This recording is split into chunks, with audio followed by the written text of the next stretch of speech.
రేపు 30వ తారీఖు ఏప్రిల్ నెలలో రేపు అక్షయ తృతీయ అనే తిథి ప్రకారం చాలా వివాహాలు జరుగుతూ ఉన్నాయి. సో మంచి ముహూర్తం ఉన్నదని చాలా వివాహాలు జరుగుతూ ఉన్న టైంలో చాలా వరకు బాల్య వివాహాలు అయ్యే ఆస్కారం ఉంటుంది. సో వీటిని దృష్టిలో ఉంచుకొని జిల్లాలోని ఈరోజు సూపర్వైజర్స్, సిడిపిఓస్, అంగన్వాడీ వాళ్ళతో కలిసి మేము జూమ్ మీటింగ్ కండక్ట్ చేయడం జరిగింది. సో ఎక్కడైతే బాల్య వివాహాలు జరుగుతాయో వాళ్ళ జీవితాలు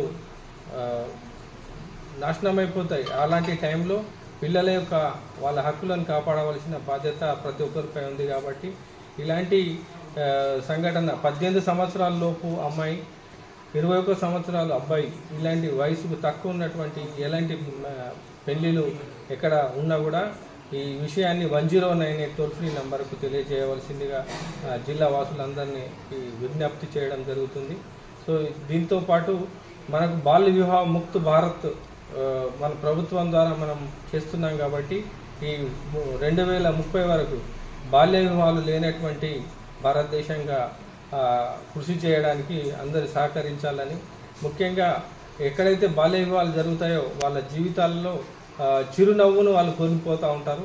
సో వాళ్ళందరి పిల్లల యొక్క భవిష్యత్తు 100 సంవత్సరం బతకవలసినటువంటి ఆ పిల్లలు మరి 18 సంవత్సరాల లోపే బాల్య వివాహం చేసుకొని ఒక బాధ్యత ఆమె వహించడం అనేది జరుగుతూ ఉంది. సో అలాంటి కాకుండా అందరు కలిసి ఈ విషయంలో సంకల్పం తీసుకొని కృషి చేయాలని కోరుతున్నాను. ఈ మధ్యలో చాలా బాల్య వివాహాలు జరుగుతూ ఉన్నాయి. అందులో 13-14 సంవత్సరాల పిల్లలు కూడా మేము పెళ్లి చేసుకోమని పిల్లలే ఫోన్ చేస్తూ ఉన్నారు 109కు. అలాంటి సందర్భంలో తల్లిదండ్రులు కానీ వాళ్ళ బంధువులు కానీ ఏం చేస్తున్నారంటే కొంత వాళ్ళకు బయట సమాచారం తెలియకుండా మ్యారేజ్ చేయడం అనేది జరుగుతూ ఉంది. ముఖ్యంగా మహారాష్ట్రకు ఇక్కడ నుంచి ఎక్కువ బాల్య వివాహాలు కావడం అనేది జరుగుతుంది. సో ఇక్కడ కాకుంటే మహారాష్ట్రకి వెళ్ళి వాళ్ళు పెళ్లి చేసుకోవడం అనేది జరుగుతూ ఉంది. సో వీటన్నిటి కూడా గత నెలలో మనం 8 బాల్య వివాహాలు ఆపడం జరిగింది. అందులో 2 కేసులలో బాల్య వివాహం జరిగిన తర్వాత వాళ్ళు ఎఫ్ఐఆర్ కూడా చేయడం అనేది జరిగింది.